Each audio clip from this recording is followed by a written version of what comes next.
যাদের আমরা ভালো মনে করতাম তাদের রূপ দেখুন। ইত্যাদির একটা থিম সং আছে, আপনারা যে কেউ শুনে থাকেন, থিম সংটা খুব মজার।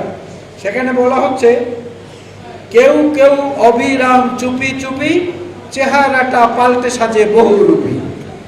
এই বহুরূপীদের খপ্পরে পড়েছে এখন বাংলাদেশ। হাসিনা পতনের পরে হঠাৎ করে ছাত্র শিবির বের হলো, বলে আর ভাই উনি তো ছাত্রলীগ করতো 5 তারিখের আগে পর্যন্ত। বলে যে হ্যাঁ, আমরাই তো ওইখানে ছদ্মবেশে ছিলাম।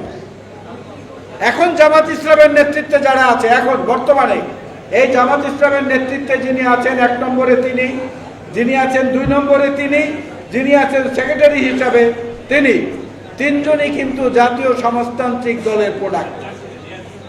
3 জনই জাসদের লোক, গলাকাটা পার্টির লোক, রক্কাটা পার্টির লোক, গুলি করে মুক্তিযোদ্ধাদের হত্যা করার লোক, শাহজাহান খানের দোসর এরা। আজকে সেই একই ষড়যন্ত্রে তারা মেতে উঠেছে। তাদের আক্রমণের একমাত্র লক্ষ্যবস্তু হচ্ছে মুক্তিযুদ্ধের প্রকৃত ধারক এবং বাহক বিএনপি নামক শক্তিকে। আর এই সরকারের যেটা সবচেয়ে বড় ত্রুটি আমার দৃষ্টিতে, সেটা হচ্ছে এই সরকার প্রথমেই রোগ নির্ণয়ে ভুল করেছে। তাদের ডায়াগনোসিস ভুল হয়েছে। ডায়াগনোসিস ভুল হওয়ার কারণে এখন চিকিৎসা তারা ঠিক মতো দিতে পারছেন না।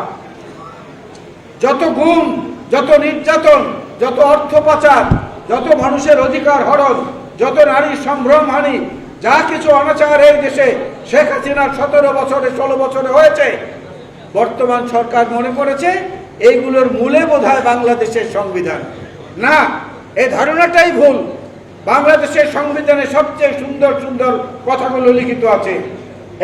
এইটার মূলে বাংলাদেশের সংবিধান মূলত নয়, মূলত হচ্ছে অনাচার, অত্যাচার এবং নির্বাচনের নামে ক্ষমতার নবায়ন করার যে প্রক্রিয়া চলেছে সেইটা। শেখ হাসিনা তো নির্বাচন করেন নাই, নির্বাচনের নামে তার ক্ষমতাটাকে রেনিউ করেছেন, ক্ষমতার নবায়ন করেছেন।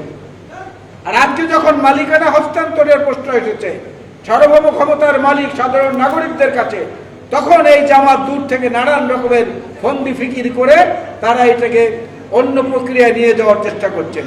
এমনকি নিজেদের পোশাক আশাক, চেহারা, বেশভূষা, কর্মকাণ্ড পর্যন্ত পাল্টাতে শুরু করেছেন।